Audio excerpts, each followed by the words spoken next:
Today, the Washington Post has a blockbuster story, the results of several years of reporting and legal pursuit of government documents for the last 18 years. According to the government reports obtained by the Post, senior U.S. officials have been misleading the American public about the war in Afghanistan. John Yang has the story. Judy, it was called Lessons Learned, a project started by a special inspector general tasked with probing U.S. operations in Afghanistan. And those lessons tell a very different private story, one of misguided and fatal dysfunction, that violently contradicts with the narrative pushed by 3 successive presidents and their administrations. There has been a lot of progress since 2001. After all, girls are back in school. In pursuit of our core goal, we are seeing significant progress. We'll see what happens, but we've made tremendous progress. The Washington Post waged a 3-year battle with the government to obtain these lessons learned. Craig Whitlock is the lead reporter on the story, and he joins us now from the Post newsroom. Craig, you read through some thousands of pages of these interviews. What was the big takeaway that you came away with? Just how blunt the people in charge of the war were about the failings of the strategy, about why we were there, about who the enemy was. One of the first quotes that leapt out at me was from Army Lieutenant General Doug Lute. He was the Afghan war czar in the White House for both Bush and Obama.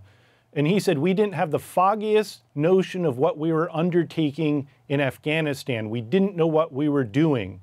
He said 2,400 lives lost were they lost in vain. When you see things like that from generals in charge of the war, they grab your attention. And you talked to a lot of these people who were interviewed. Did you get any sense from them why they weren't, they were saying these things in private to these, the interviewers, but why they weren't saying these things in public? You know, that's a really good question, and a lot of them haven't elaborated. I think what happened is these people were being interviewed by another government agency, and many of them had assurances that they wouldn't be quoted by name or that their comments wouldn't make it out without their approval. And the Washington Post took the position that these are public records. These are people, senior government officials, criticizing the war from top to bottom, that the public has a right to know that. So we've been fighting that for a long time, and we finally managed to pry a good number of them loose. But I think most of these people, they never thought they'd be quoted in public. And you also say that these reports, as you say in the story, written in dense bureaucratic prose and focused on an alphabet soup of government initiatives, left out the harshest and most frank criticisms from the interviews. Did you get a sense of why that was? Well, I asked the Inspector General, whose office was behind this project, I said, you know, here you have these commanders and ambassadors and White House officials all saying what a disaster the war was. How could you keep that from the public? If your job is to hold the government accountable for the war, how could you sit on this? And I didn't get much of an answer. They said, well, maybe they get around to it in a forthcoming report. But I think, you know, this was so explosive, what people were saying. I think another government agency just found it too hot to handle and decided it would be better to bury it. But also, given the title of the project, Lessons Learned, you'd think they'd want the harshest and most frank commentary to teach these lessons, but they were not interested in sort of spreading this around the government?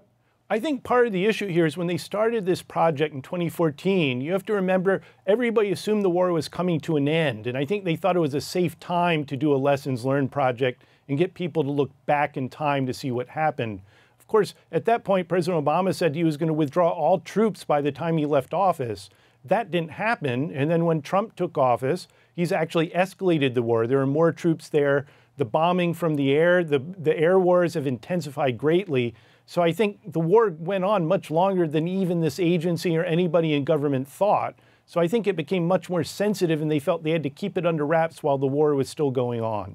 And the people interviewed not only just talked about the military strategies, but also talked about the other strategies. You pointed out that more than the amount of money that's been spent on Afghanistan, if adjusted for inflation, is more than the United States spent on the Marshall Project after World War II. And what's to show for it, as it were, from this report? Well, and not much. I mean, what we heard in an interview after interview that these people gave, particularly aid workers in the field, military officers, diplomats, they all said this was more money than they could possibly spend, that they were ordered by Congress and officials back in Washington during the Obama administration to spend as quickly as they could, as much as they could. And they were really just graded on how much money they spent, not on whether these projects made any sense. And the people who had to do this, they said, not only did it make any sense, but it backfired because it fueled corruption, it alienated the Afghan people against the Afghan government, and it just made everything much, much worse. And you're going to have more coming up in the Post in the coming days? We are. Every day we're going to come out with a new volume. Tomorrow we're going to have a piece on just how flawed the strategy was, both for Bush and Obama, and again, in the voices of the people who ran the war. Craig Whitlock of the Washington Post with some very important reporting. Thank you very much.